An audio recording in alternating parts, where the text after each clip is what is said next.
अर्जेन्टिनालाई world कपमा हराउने team भेटेको छ, तर त्यसको लागि चाहिँ स्ट्राइकर खेल्नुपर्ने हुन्छ ईशान खड्काले। आउनुहोस् एउटा यस्तो टिम बनाऊ जसले अर्जेन्टिनालाई वर्ल्ड कपमा जित्न सक्छ। अब ईशान खड्कासँगै मेरो अर्को स्ट्राइकर चाहिँ राजेन्द्र खड्की हो, किनभने अब अपोनेन्टलाई अलिअलि अत्याउनु पर्यो, अलिअलि डराउनु पर्यो। मैले यसरी यति हाल्नेपछि तपाईँ त्यहाँ घुमेर त्यहीँ ढल्छ भने। अब राइट मिडमा चाहिँ विजय साई, किन भन्दाखेरि अब विजय साईले अपोनेन्टलाई यसरी रिड गरिदिन्छन् कि कुरै छोडिदिनुहोस्।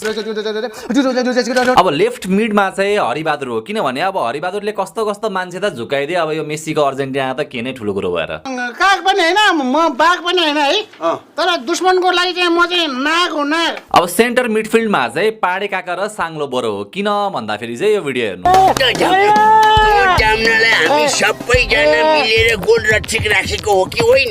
अब लेफ्ट ब्याकमा चाहिँ ऋषि धमला हो, किनभने अब ऋषि धमला अब प्रायः त क्रिकेट खेल्नुहुन्छ, मेन त क्रिकेट प्लेयर हो होइन, तर अब अप एन्ड डाउन गर्नको लागि जिम पनि गर्नुहुन्छ, सो अलिकति स्ट्यामिना भएको प्लेयर चाहियो होइन, त्यसको लागि चाहिँ ऋषि धमला। फेरि पनि चमत्कार गर्यो। अब मेरो सेन्टर ब्याकको दुईटा जोडी चाहिँ जय किशन बस्नेत र पुण्य गौतम हो। पुण्य गौतम त जर्मनीको फ्यान पनि हो, हामी सबैलाई थाहा छ होइन। अब जय किशन बस्नेत चाहिँ किन भन्दाखेरि ब्याकबाट बिल्ड गर्नु पर्यो, अब टिममा अलिकति स्ट्रेस भयो भने अब अलिकति हँसाउने मान्छे पनि चाहियो, सो त्यसको लागि Jay Kishan Basnet. No I come no become I am 5 मा 2 कम। अब राइट ब्याक चाहिँ धुर्मुस हो।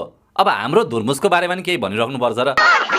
मेरो बल सवा चाहिँ हैन, तलाई एक आधा मात्र भेटु न 2 मिनट कुटिना छु। अब यो गोलकिपर चाहिँ यो संसारीमा यहाँ विचित्रमा नाच्ने यो पावर रेन्जर हो। यो पावर रेन्जरले पनि मेरो टिममा मौका पाउनेछ, तर गोलकिपरको भूमिकामा। अब तपाईँ भन्नुहोस् यो टिमको कोच चाहिँ को हुनुपर्छ?